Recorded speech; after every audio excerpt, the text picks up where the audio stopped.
I counsel all of you as well as myself to observe taqwa of Allah, devote all worship to Him alone and none other, and steadfastly adhere to the religion that He prescribed for you. Allah promised strength and establishment to those who observe taqwa of Him, and He promised disgrace and deprivation to those who disobey Him and do injustice. Servants of Allah, when a person traverses his course as he seeks Allah and the abode of the hereafter, he cannot continue proceeding straight unless he keeps particular things captured in two ways. He needs to keep his heart captured such that it continues pursuing his path and objective, and also captured such that it avoids getting diverted by other things. He needs to keep his tongue captured such that it continues mentioning Allah and engages in what increases the person in knowledge and acceptance of the truth, and also captured such that it avoids all that is not beneficial. He needs to keep his limbs captured such that they continue doing the obligatory and the encouraged, and also captured such that they avoid sins and disobedient inclinations. A person has to maintain that captivity until he meets his Lord, who will free him from all captivity and release him into the vastest and finest of expanses. If a person does not maintain the two aforementioned ways of keeping things captured, and he flees from that captivity to the expanses of disobedient inclinations, that will land him in a terrible type of captivity when he leaves this world. Whenever each person leaves this world, he is either freed from the captivity that had to exist in this world, or he ends up sentenced to the terrible captivity that is the punishment of the hereafter.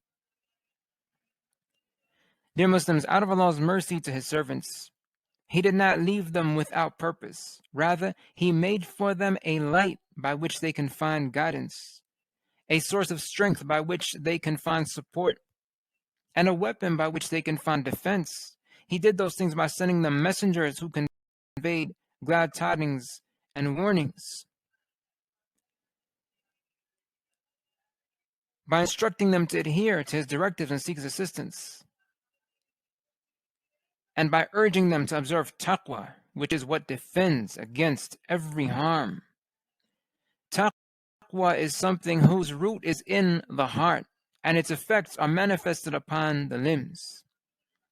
Observing taqwa is an instruction that Allah, the Most Exalted, who is perfect in every way, gave to all prior and latter generations.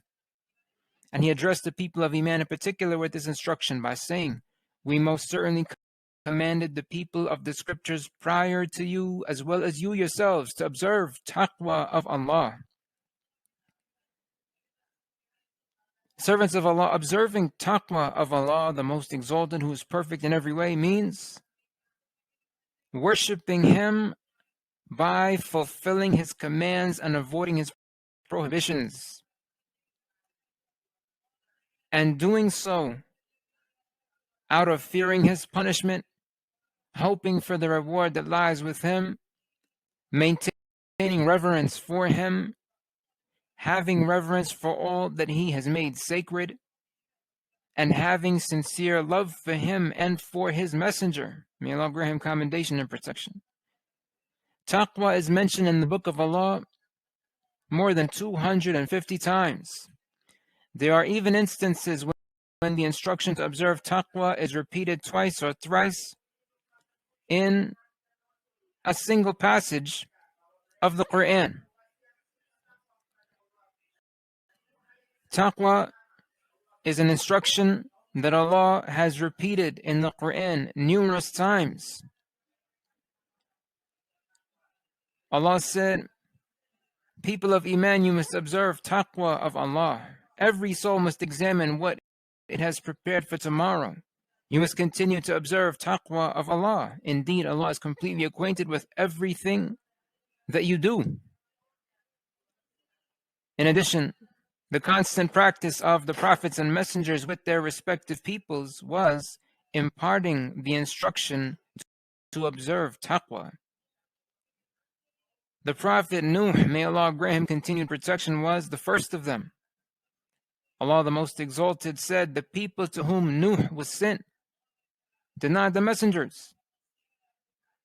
That was when their brother, the Prophet Nuh, addressed them and said, will you not observe taqwa?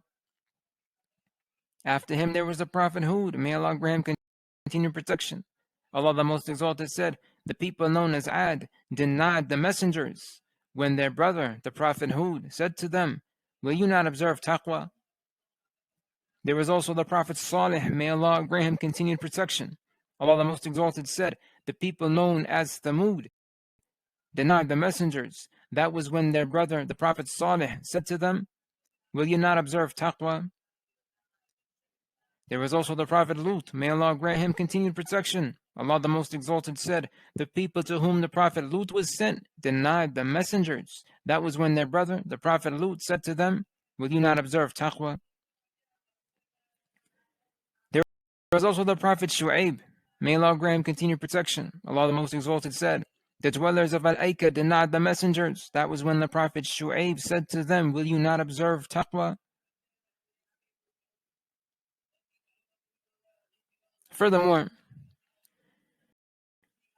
when we carefully examine various rulings prescribed by Islam's teachings, we find that taqwa comes as a prelude to them or as a product of them.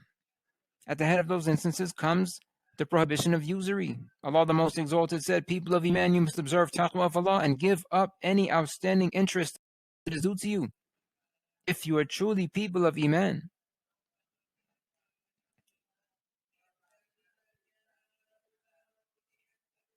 In this world, observing taqwa leads to attaining the blessings of the sky and the ground. Allah the Most Exalted said, if only the residents of the towns to whom we sent our messengers had Iman and taqwa, we would have granted them profuse blessings from both the sky and the ground.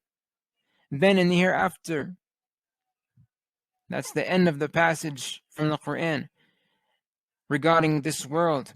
But then in the hereafter, there will be the time of immense significance when Allah gathers all people and nothing will be left except being driven to either Jannah or the hellfire. That will take place on a day so fearsome that it would turn even young children gray. It will be a day when a person will flee from his own brother, mother, and father. Allah the Most Exalted said, as for those who observed taqwa, they will be led to Jannah in groups.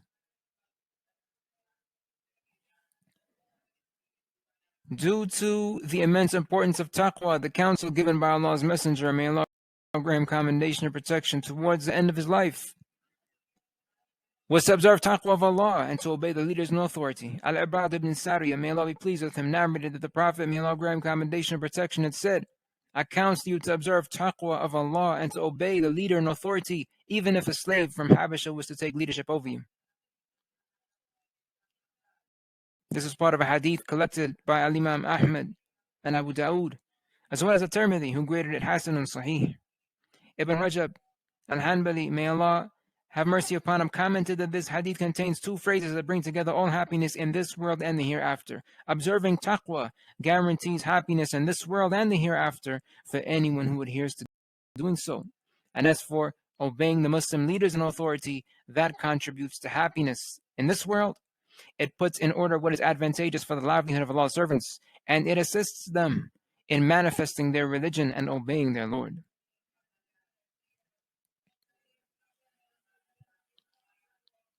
Bakr al-Muzani, may Allah have mercy upon him, stated, during the strife associated with Ibn al-Ash'ath, Talq ibn Habib had said, protect yourselves from the strife by way of observing taqwa. He was asked to explain taqwa, and he replied, to perform deeds of obedience to Allah upon light from Allah, hoping to be rewarded by Allah, and to forsake disobeying Allah upon light from Allah, fearing being punished by Allah. Al-Imam al-Dhahabi, may Allah have mercy upon him, commented that the foregoing remark was profound and concise. Thus, there can be no taqwa without deeds. There can be no deed without due care in terms of knowledge and correctness. And none of that is of benefit without sincerity to Allah. If a person remains steadfast in adhering to this counsel, he would certainly be successful. A man had told Maymun ibn Mihran, may Allah have mercy upon him, Abu Ayyub, people will remain in a good state so long as Allah lets you remain for them. He replied, direct your focus to what concerns yourself. People will remain in a good state so long as they observe taqwa of their Lord. Servants of Allah, ensure that you observe taqwa regarding yourselves, families, properties, children, transactions, everyone under your care, all matters entrusted to you that pertain to the well-being of Muslims at large, and in all other realms, whether public or private. When you do that, you would attain true success. May Allah bless all of us by the Quran and Sunnah, and may He enable us to glean benefit from the guidance and evidences they contain. I say this much, and I beseech Allah the Most Magnificent to forgive myself as well as all of you. Therefore, you should also seek His forgiveness, since He is the continually forgiving, the bestower of mercy.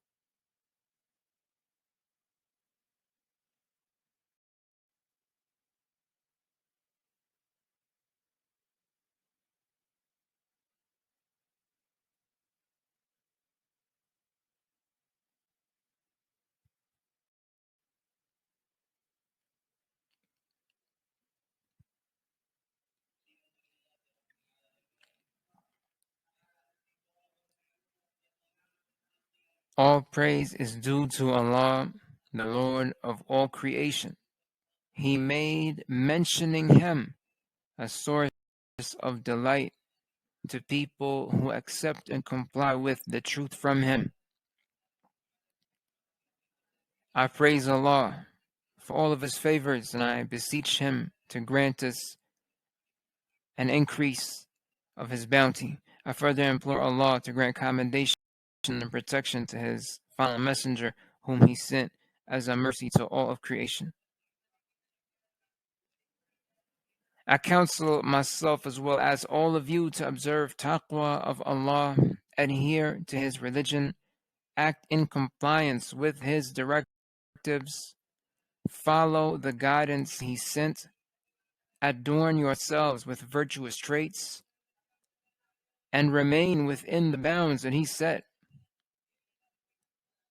There can be no success, honor, or support for the Ummah without its religion of submitting to Allah and Islam. And there can be no salvation for this Ummah on the day of resurrection, or any success for it in being admitted to Jannah, without observing taqwa of Allah, the Most Exalted. That is the weapon to be wielded by a person of Iman in this world. It is the best provision to prepare for meeting our Lord, and it is the means to salvation from the adversities of this world and the hereafter. When a person observes taqwa, Allah will protect him, and when a person acts in obedience to Allah, Allah will be pleased with the person and grant him rewards that will make Him pleased.